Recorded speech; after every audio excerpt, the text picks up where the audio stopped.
بسم الله الرحمن الرحيم الحمد لله نحمده ونستعينه ونستغفره ونؤمن به ونتوكل عليه ونعوذ بالله من شرور أنفسنا ومن سيئات أعمالنا من يهده الله فلا مضل له ومن يضلله فلا هادي له ونشهد أن لا إله إلا الله وحده لا شريك له ونشهد أن سيدنا وحبيبنا ومولانا محمدا عبده ورسوله صلى الله تعالى عليه وعلى آله وأصحابه وبارك وسلم تسليما كثيرا كثيرا أما بعد فأعوذ بالله من الشيطان الرجيم بسم الله الرحمن الرحيم والشمس وضحاها والقمر إذا تلاها والنهار إذا جلاها والليل إذا يغشاها والسماء وما بناها والأرض وما طحاها ونفس وما سواها فألهمها فجورها وتقواها قد أفلح من زكاها وقد خاب من دساها كذبت ثمود بطغواها إذ انبعث أشقاها فقال لهم رسول الله ناقة الله وسقياها فكذبوه فعقروها فدمدم عليهم ربهم بذنبهم فسواها ولا يخاف عقباها صدق اللہ العظیم. حضرات سامعین کرام، میں نے آپ حضرات کے سامنے سورۃ الشمس کی تلاوت کی ہے، لہذا آج کی اس مجلس میں اس سورۃ مبارکہ کے متعلق چند باتیں عرض کرنی ہیں. یہ قرآن پاک کی ایک عظیم الشان سورت ہے، اور عام طور پر ائمہ حضرات عشاء کی نماز میں اس سورت کی تلاوت کرتے ہیں، اور اس کی وجہ یہ ہے کہ ایک موقع پر اللہ کے رسول صلی اللہ علیہ وسلم نے حضرت معاذ بن جبل رضی اللہ تعالی عنہ کو عشاء کی نماز میں جن چند صورتوں کے پڑھنے کا حکم دیا تھا ان میں سورۃ الشمس بھی شامل ہے. اس وجہ سے بعض ائمہ حضرات عشاء کی نماز میں سورۃ الشمس کی قرأت کرتے ہیں. یہ سورت مکیہ ہے، مکہ مکرمہ کے قیام کے دوران رسول پاک صلی اللہ علیہ وسلم پر نازل ہوئی ہے، اور اس معنی کر یہ سورت قرآن پاک کی دیگر سورتوں کے مقابلے میں ایک امتیازی مقام رکھتی ہے اور ایک امتیازی شان رکھتی ہے کہ جیسا کہ آپ حضرات جانتے ہیں کہ اللہ تعالیٰ قرآن پاک میں بعض مرتبہ اپنا مضمون بیان کرنے سے پہلے اور اپنی بات کو کہنے سے پہلے مختلف چیزوں کی قسمیں کھاتے ہیں، تاکہ ان قسموں کی وجہ سے بندہ اس بات کو سننے کے لیے پورے طور پر متوجہ ہو جائے۔ تو کہیں کسی ایک چیز کی قسم کھائی، کہیں 2 چیزوں کی قسم کھائی، کہیں 3 4 5 مختلف قسمیں اللہ تعالیٰ کھاتے ہیں۔ لیکن اس سورت کی امتیازی شان یہ ہے کہ اس سورت میں اللہ تعالیٰ نے اصل مضمون کو بیان کرنے سے پہلے جتنی قسمیں کھائی ہیں اتنی تعداد میں پورے قرآن کے اندر کسی اور سورت میں نہیں کھائی۔ چنانچہ اس سورت کے شروع میں جو قسموں کا سلسلہ ہے وہ 8 آیتوں تک گیا ہے، اور ان ابتدائی 8 آیتوں میں اللہ تعالیٰ نے 11 قسمیں کھائی ہیں۔ 11 قسمیں کھانے کے بعد اپنے اصل مضمون کو بیان کیا ہے۔ اتنی بڑی تعداد میں قسمیں ایک ساتھ اللہ تعالیٰ نے پورے قرآن کے اندر کسی اور صورت میں نہیں کھائی، لہذا یہ اس سورۃ الشمس کا طرۂ امتیاز ہے۔ اس سورت کے تفسیری مضامین کو سمجھنے سے پہلے ہم ایک مرتبہ اس کا ترجمہ سن لیتے ہیں، اور ترجمے کے سلسلے میں میں آپ حضرات سے درخواست کر چکا ہوں کہ ہم اپنے سامنے قرآن شریف کو کھول کر رکھیں تاکہ جب ہم ترجمہ سنیں تو آیتیں ہمارے سامنے ہوں۔ اس سے انشاءاللہ ترجمے کو سمجھنے میں ہمیں مدد ملے گی۔ اللہ تعالیٰ فرماتے ہیں وَالشَّمْسِ وَضُحَاهَا۔ شمس کے معنی آپ لوگ جانتے ہیں، صد، سورج، اور ضحیٰ کہتے ہیں چاشت کے وقت کو، یعنی سورج طلوع ہونے کے بعد جب نصف النہار تک پہنچ جاتا ہے، جو تقریباً 9 ساڑھے 9 بجے صبح کا وقت ہوتا ہے، اس وقت اس کی روشنی کے اندر تیزی اور تمازت پیدا ہو جاتی ہے۔ اسی لیے اس موقع پر جو نماز پڑھی جاتی ہے اس کو صلاۃ الضحیٰ کہتے ہیں، چاشت کی نماز۔ تو والشمس وضحاها، قسم ہے سورج کی اور اس کی پھیلی ہوئی روشنی کی۔ اس وقت تک روشنی کے اندر خوب پھیلاؤ آ جاتا ہے۔ والقمر اذا تلاها، اور قسم ہے چاند کی جب کہ وہ سورج کے پیچھے پیچھے آئے۔ چنانچہ جب وسط شہر ہوتا ہے، مہینے کے درمیانی ایام آتے ہیں، 14ویں کا چاند نکلتا ہے، تو ادھر سورج غروب ہوتا ہے اور ادھر چاند نکلتا ہے۔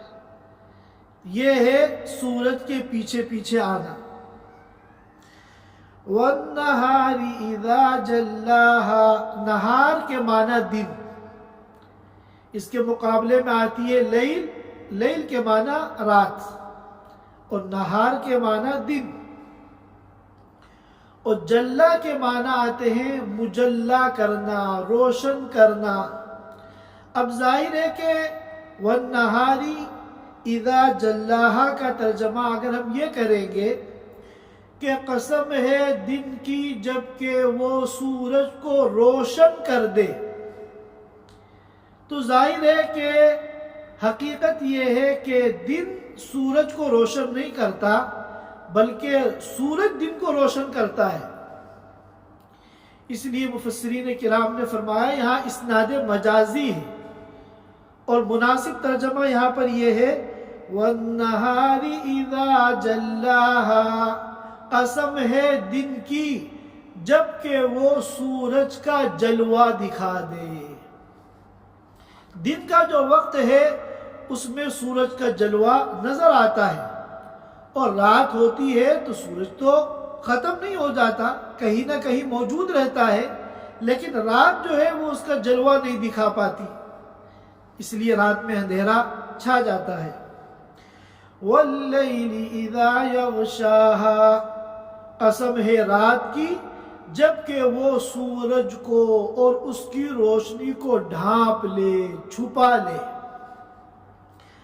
والسماء وما بناہا، قسم ہے آسمان کی، سما کے معنی آسمان، والسماء وما بناہا، قسم ہے آسمان کی اور اس ذات عالی کی جس نے آسمان کو بنایا۔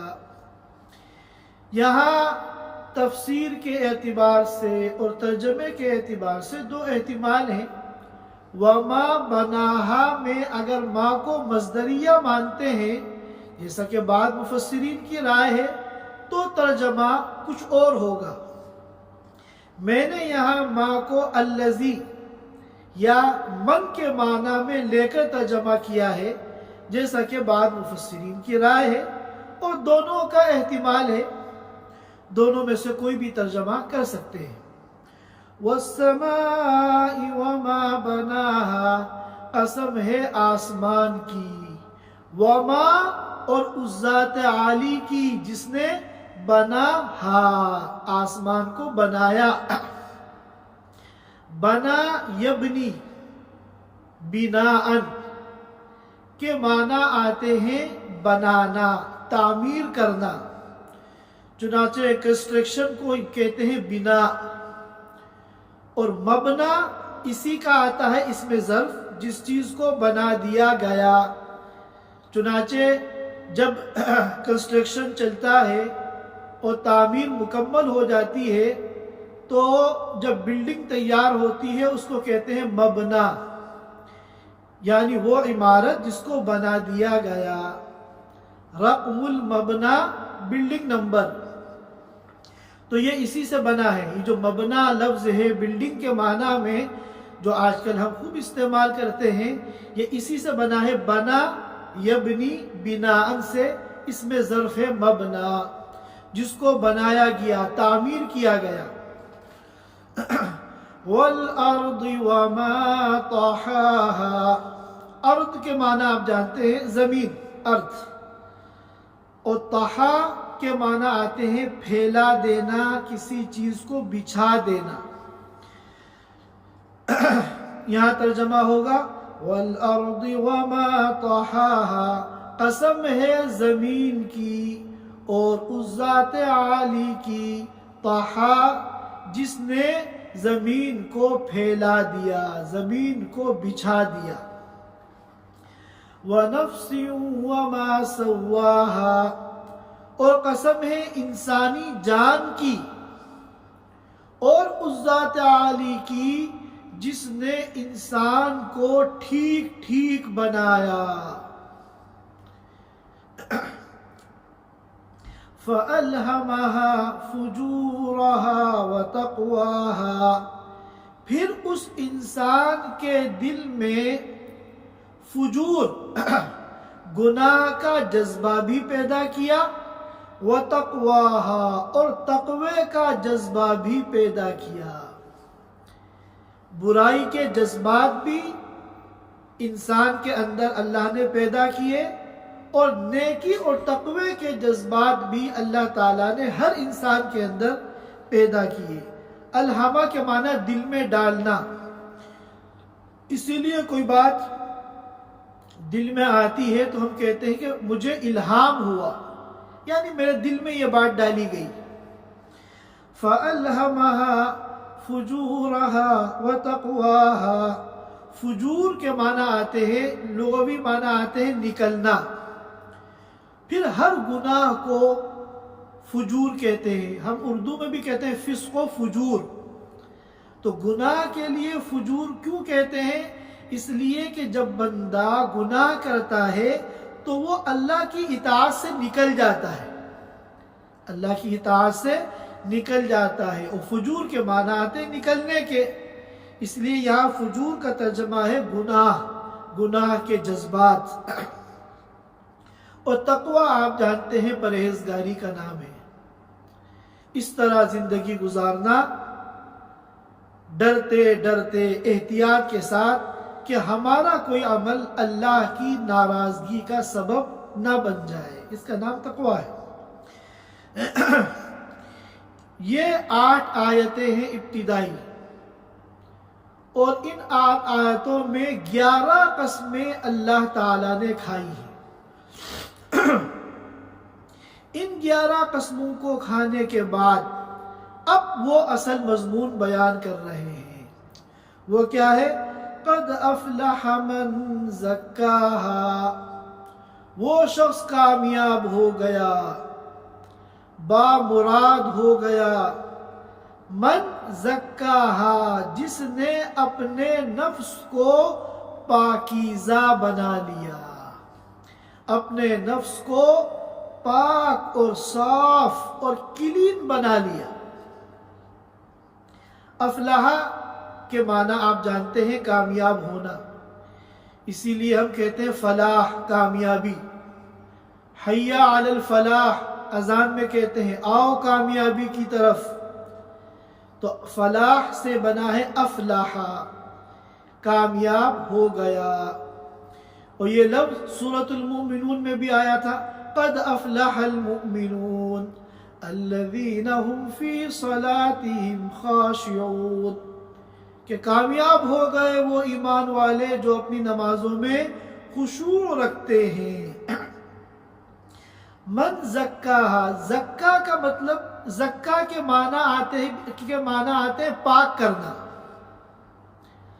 زکا یزکی تزکیتاً اور زکاتاً، اس کے معنی آتے ہیں پاک کرنا.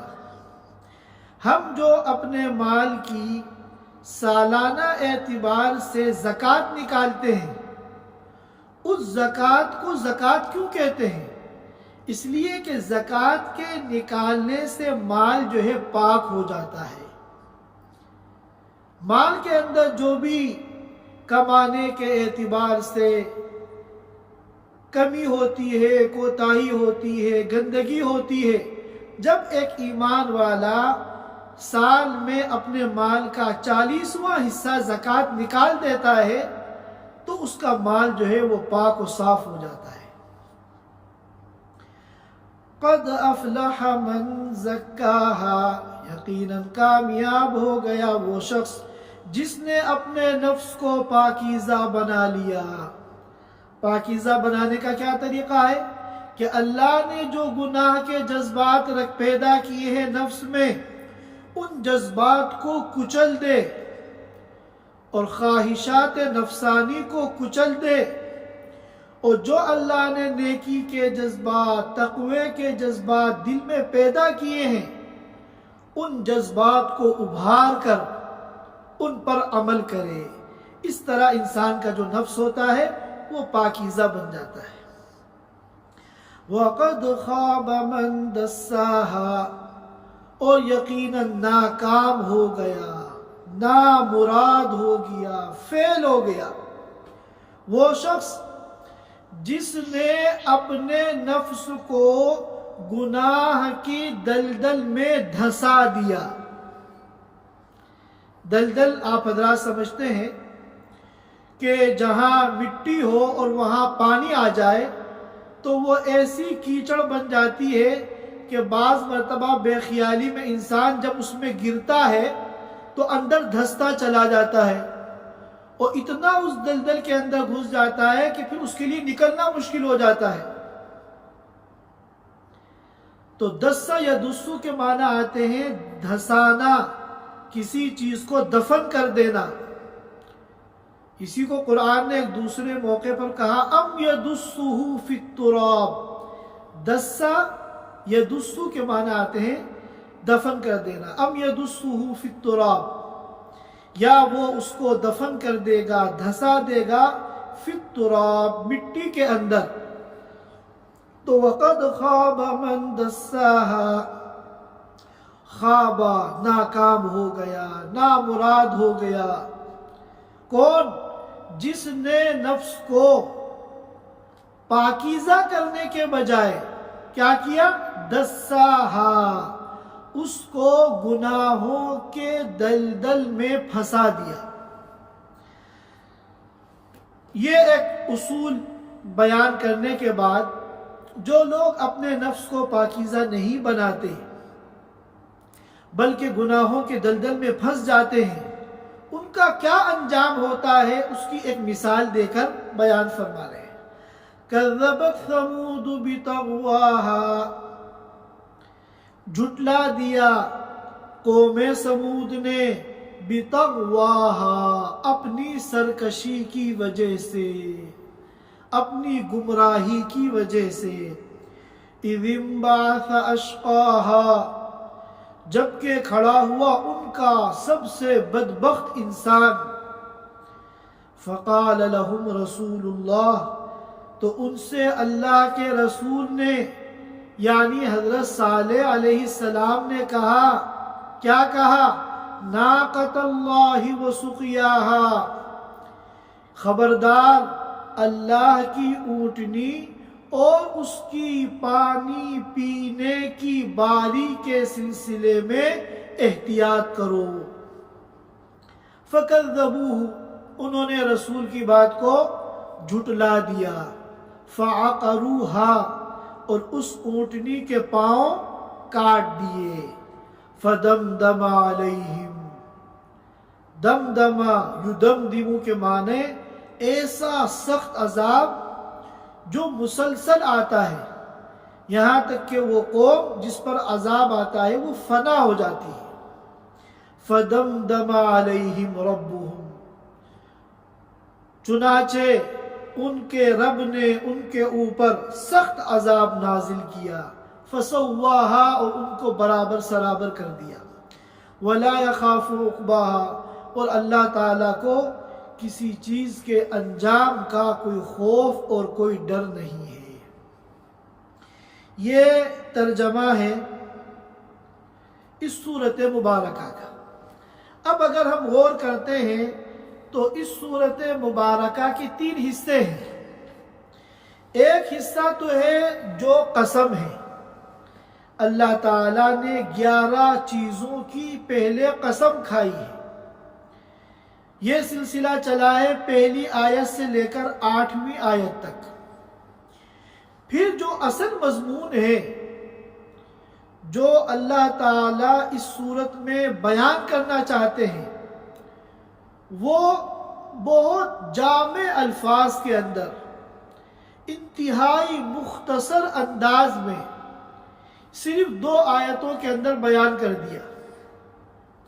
قد افلح من زکاہا وقد خاب من دساہا، جس نے نفس کو پاکیزہ بنا لیا اس کا بیڑا پار ہو گیا، وہ کامیاب ہو گیا، اس کے مزے ہی مزے ہیں۔ وقد خاب من دساہا، اور جس نے نفس کو گناہوں کے دلدل میں پھنسا دیا وہ ناکام ہو گیا، نامراد ہو گیا، اس کا بیڑا غرق ہو گیا۔ 2 آیتوں کے اندر ساری بات کہہ دی۔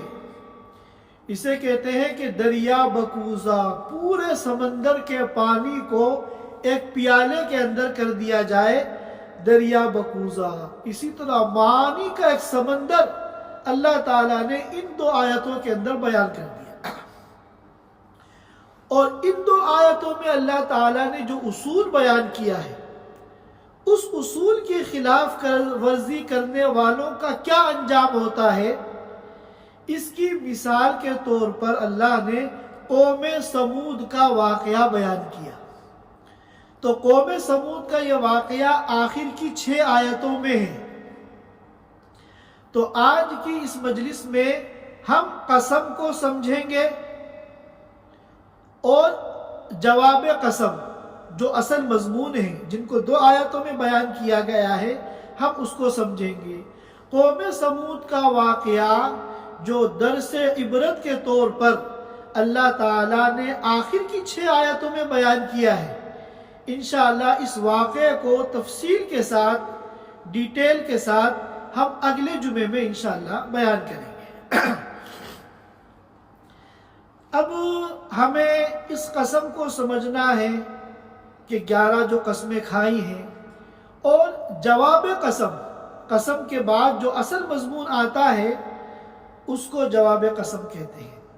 تو یہ تو آپ حضرات جانتے ہیں کہ اللہ تعالی جب قسم کھاتے ہیں تو مقصد اپنی بات کا یقین دلانا نہیں ہوتا۔ یہ تو بندے جب قسم کھاتے ہیں تو اپنی بات کا یقین دلانے کے لیے قسم کھاتے ہیں۔ اللہ تعالیٰ کو اپنی بات کو ثابت کرنے کے لیے اور اپنی بات کا یقین دلانے کے لیے کسی قسم کی کوئی ضرورت نہیں ہے۔ سارے عالم پہ ہوں میں چھایا ہوا، معتبر ہے میرا فرمایا ہوا۔ اللہ نے جو بات کہہ دی اس سے زیادہ معتبر کوئی بات نہیں ہو سکتی۔ وَمَنْ أَصْدَقُ مِنَ اللَّهِ حَدِيثًا وَمَنْ أَصْدَقُ مِنَ اللَّهِ قِيلًا، اللہ سے زیادہ سچا کون ہو سکتا ہے؟ پھر اللہ تعالیٰ جو قسمیں کھاتے ہیں اس کے اندر مختلف مقاصد ہوتے ہیں، مختلف حکمتیں ہوتی ہیں۔ ایک تو جن چیزوں کی قسم کھاتے ہیں ان چیزوں کی اہمیت ثابت ہوتی ہے۔ اب یہاں مثال کے طور پر دن اور رات کی قسم کھائی ہے، روشنی اور اندھیرے کی قسم کھائی ہے، تو دن اور رات کا جو یہ نظام ہے یہ ایک انتہائی غیر معمولی نظام ہے۔ ہم لوگ عام طور پر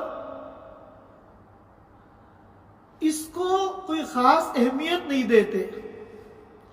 ہمارے ذہنوں میں تو یہی ہے صبح ہوتی ہے شام ہوتی ہے عمر یوں ہی تمام ہوتی ہے، لیکن یہ جو دن آتا ہے وہ پھر چلا جاتا ہے، پھر رات آتی ہے پھر چلی جاتی ہے، یہ کوئی معمولی نظام نہیں ہے۔ اس نظام کے پیچھے بڑی بڑی اللہ کی حکمتیں ہیں۔ اگر ہمیشہ دن ہی دن رہے تو انسان کام کرتے کرتے تھک جائے گا، کیونکہ اللہ نے دن دیا ہے کام کے لیے اور رات دی ہے آرام کے لیے۔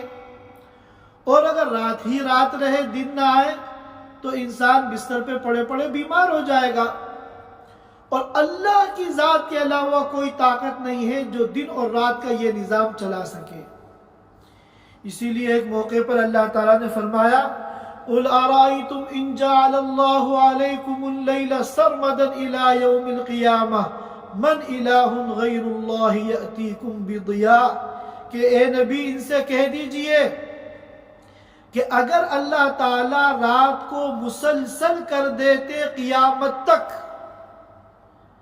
من الہ غیر اللہ یأتیکم بضیاء، تو اللہ کے علاوہ کون ایسا خدا ہے جو روشنی لے کر آتا۔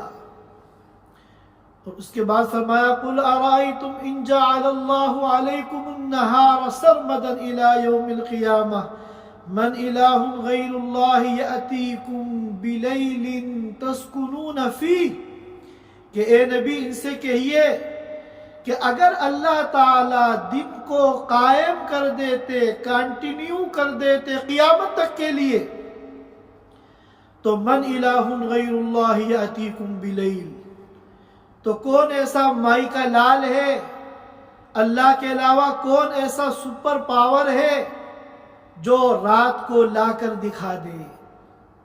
تو یہ دن اور رات جو ہے جس کی اہمیت کی طرف ہم کوئی خاص توجہ نہیں دیتے، یہ اللہ کی بہت بڑی حکمت بالغہ کے نتیجے میں ہے۔ چنانچہ اللہ نے دنیا کے بعد حصوں میں اس نظام کو چینج کر کر انسانیت کو اس کی اہمیت کا احساس بھی دلایا ہے۔ چنانچہ آپ حضرات جانتے ہیں کہ دنیا میں بعض علاقے ایسے ہیں جہاں 3 مہینے تک سورج نکلا رہتا ہے، 3 مہینے تک رات آتی ہی نہیں، اور 3 مہینے تک، اور جب رات آتی ہے تو 3 مہینے تک کنٹینیو رات رہتی ہے۔ مفتی تقی عثمانی صاحب دامت برکاتہم وہ فرماتے ہیں کہ میں اس علاقے میں گیا جہاں 3 مہینے تک مسلسل دن رہتا ہے، سورج نکلا رہتا ہے، اور 3 مہینے تک مسلسل رات رہتی ہے، اندھیرا رہتا ہے، سورج نہیں نکلتا۔ تو فرماتے ہیں کہ میں اس علاقے میں گیا، وہاں آبادی بہت زیادہ نہیں ہے لیکن پھر بھی آبادی ہے اور کچھ لوگ وہاں رہتے ہیں۔ تو گرمی کے موسم میں تو 3 مہینے تک لگاتار سورج نکلا رہتا ہے، اور سردی کے زمانے میں 3 مہینے تک لگاتار رات رہتی ہے۔ تو مفتی صاحب نے فرمایا کہ میں وہاں 3 دن رہا، 90 گھنٹے 90 گھنٹے میں 1 منٹ کے لیے بھی سورج غروب نہیں ہوا، سورج کانٹینیو پورے 90 گھنٹے نکلا رہا۔ بس جب شام کا وقت ہوتا تو جیسے مغرب سے پہلے کا وقت ہوتا ہے، 1 گھنٹہ پہلے کا، سورج کی روشنی میں ذرا نرمی آ جاتی ہے، تو اس طرح موسم ہوتا اور پھر سورج دوبارہ نکل جاتا، پھر اس کے اندر تیزی اور دھوپ آ جاتی۔ تو مفتی صاحب نے فرمایا کہ مجھے وہاں کے لوگوں نے بتایا کہ نظام کی اس صورتحال کی وجہ سے لوگ یہاں پر ڈپریشن کا شکار رہتے ہیں، اور کتنے لوگ مسلسل جب راتیں رہتی ہیں، دن نہیں نکلتا، تو کتنے لوگ یہاں پر ڈپریشن کی وجہ سے خودکشی کر لیتے ہیں، سوسائڈ کر لیتے ہیں۔ تو جو لوگ دن اور رات کے اس فطری نظام سے محروم ہیں، آپ ان سے جا کر معلوم کیجئے کہ دن اور رات یہ اللہ کی کتنی بڑی نعمت ہے۔ اور اسی طرح قسم اور مقسم بھی کے درمیان کچھ نہ کچھ مناسبت ہوتی ہے۔ اللہ تعالیٰ جب قسم کھاتے ہیں اور اس کے بعد اصل مضمون کو بیان کرتے ہیں جس کو ہم جواب قسم کہتے ہیں، ان دونوں میں کچھ نہ کچھ مناسبت ہوتی ہے۔ تو یہاں جو قسم کھائی ہے اس میں روشنی اور تاریکی کا تذکرہ ہے، اور جواب قسم میں اللہ نے کیا فرمایا کہ ہم نے اللہ تعالیٰ نے جواب قسم میں اللہ نے فرمایا کہ جو نفس کو پاکیزہ بنائے گا وہ کامیاب ہو جائے گا، جو نفس کو گناہوں کے دلدل میں پھنسا دے گا وہ ناکام ہو جائے گا۔ تو نفس کو پاکیزہ بنانا یہ نور ہے، یہ روشنی ہے، یہ جو ہے لائٹ ہے، اور گناہوں کے دلدل میں گمراہی کے اندر پھنسنا یہ ظلمت ہے، یہ تاریکی ہے۔ اللہ تعالیٰ نے اس سورت مبارکہ کے اندر ان 2 آیتوں میں ساری بات بیان کر دی۔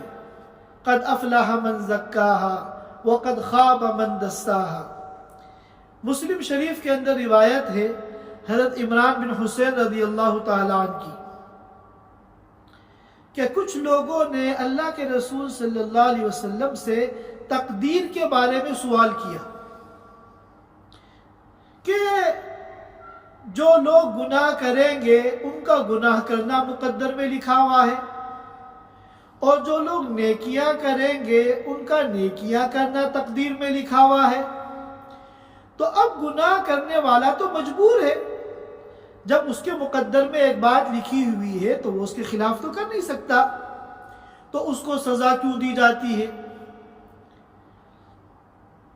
اور نیکیاں کرنے والا بھی مجبور ہے، جب اس کے مقدر میں نیکیاں لکھی ہوئی ہیں تو وہ بھی اس کے خلاف نہیں کر سکتا، اس کو ثواب کیوں دیا جاتا ہے؟ تو ان کے جواب میں اللہ کے رسول صلی اللہ علیہ وسلم نے یہ ان آیتوں کی تلاوت کی، فَأَلْهَمَهَا فُجُورَهَا وَتَقْوَاهَا قَدْ أَفْلَحَ مَنْ زَكَّاهَا وَقَدْ خَابَ مَنْ دَسَّاهَا، کہ دیکھو اللہ نے انسان کو پیدا کیا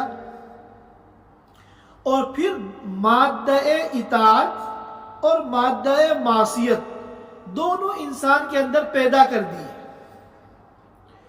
اس کے بعد اللہ تعالی نے انسان کو کسی ایک لائن کے اختیار کرنے پر، چوز کرنے پر مجبور محض نہیں بنایا، بلکہ اللہ نے ہر انسان کو ایک قسم کی قدرت اور اختیار عطا فرمایا۔ اب انسان اگر گناہ کی لائن اختیار کرتا ہے، معصیت کا راستہ اختیار کرتا ہے، تو اپنے ارادے سے، اپنے اختیار سے اور اپنی چوائس سے کرتا ہے، لہذا یہ سزا کا مستحق ہوگا۔ اور جو انسان تقوی والی لائن اختیار کرتا ہے، اطاعت کا راستہ اختیار کرتا ہے، تو یہ اپنے اس اختیار سے کرتا ہے جو اللہ نے اس کو دیا تھا، اپنے ارادے اور چوائس سے کرتا ہے، لہذا اس پر اس کو ثواب ملے گا۔ اور ظاہر ہے کہ اپنے نفس کو سنوارنا، اس کو پاکیزہ بنانا، جس پر ہماری کامیابی کا مدار ہے، ہم یہ اللہ کی مدد کے بغیر نہیں کر سکتے۔ اللہ کی اگر توفیق نہ ہو، انسان کے بس کی بات نہیں۔ لہذا ہم سب کو چاہیے کہ ہم اس امتحان میں کامیابی کے لیے اللہ سے مانگیں۔ چنانچہ اللہ کے رسول صلی اللہ علیہ وسلم اس موقع پر ایک دعا فرماتے تھے۔ اللہم، روایتوں میں آتا ہے، حضرت ابن عباس رضی اللہ تعالیٰ عنہ کی روایت ہے، طبرانی نے اس کو نقل کیا ہے کہ آپ صلی اللہ علیہ وسلم جب یہ آیتیں پڑھتے تھے، فَأَلْهَمَهَا فُجُورَهَا وَتَقْوَاهَا قَدْ أَفْلَحَ مَنْ زَكَّاهَا وَقَدْ خَابَ مَنْ دَسَّاهَا۔ تو یہ دعا پڑھتے تھے، اللہم اعطِ نفسی تقواها، اے اللہ میرے نفس کو تو تقوی عطا فرما، وَزَكِّهَا أَنْتَ خَيْرُ مَنْ زَكَّاهَا، اور میرے نفس کو تو پاکیزہ بنا دے، کیونکہ نفس کو پاکیزہ بہتر بنانے والی ذات تیری ہے، سب سے بہتر نفس کو پاکیزہ بنانے والی ذات تیری ہے، انت ولیہا و مولاہا، تو اس کا دوست ہے اور اس کا آقا ہے۔ لہذا ہمیں اللہ سے دعا مانگنی ہے اور پھر عملی زندگی کے اندر کوشش کرنی ہے اور محنت کرنی ہے کہ ہمارا نفس پاکیزہ بن جائے، گناہوں کو چھوڑ کر نیکیوں پر آنے والا بن جائے۔ اور اس دعا کی اہمیت کا اندازہ اس بات سے بھی آپ لگا سکتے ہیں کہ حضرت عائشہ رضی اللہ تعالی عنہ فرماتی ہیں کہ ایک موقع پر اللہ کے رسول صلی اللہ علیہ وسلم نماز پڑھ رہے تھے، تو سجدے کی حالت میں یہ دعا مانگ رہے تھے، اللہم آتی نفسی تقواہا، اے اللہ میرے نفس کو تقوی عطا فرما دے، وَزَكِّهَا، اور میرے نفس کو پاکیزہ بنا دے، انت خیر من زکاہا، کہ سب سے بہتر نفس کو پاکیزہ بنانے والی ذات تیری ہے، انت ولیہا، تو ہی اس کا ولی ہے، دوست ہے، وہ مولاہا، اور اس کا آقا ہے۔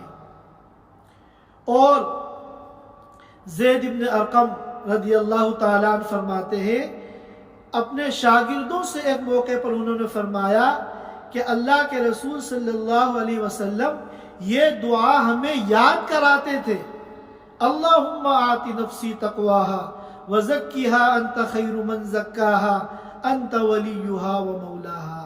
میں انشاءاللہ یہ دعا بھائی صدیق کو بھیج دوں گا، وہ انشاءاللہ آپ حضرات تک پہنچا دیں گے۔ ہم سب اس دعا کو یاد کریں، کیونکہ اللہ کی توفیق کے بغیر ایک قدم بھی ہم آگے نہیں بڑھا سکتے۔ یہ قسم اور جواب قسم کے متعلق چند باتیں عرض کرنی تھی۔ اب آگے قوم سمود کا جو واقعہ ہے اس سورت کی آخری 6 آیتوں کے اندر انشاءاللہ اگلے ہفتے ہم اس کو بیان کریں گے۔ اللہ تعالی ہم سب کو کہنے سننے سے زیادہ توفیق عطا فرمائے عمل کی۔ وآخر دعوانا الحمدللہ رب العالمین۔ Thanks for watching. Don't forget to like, comment, share and subscribe to Al Wahid channel.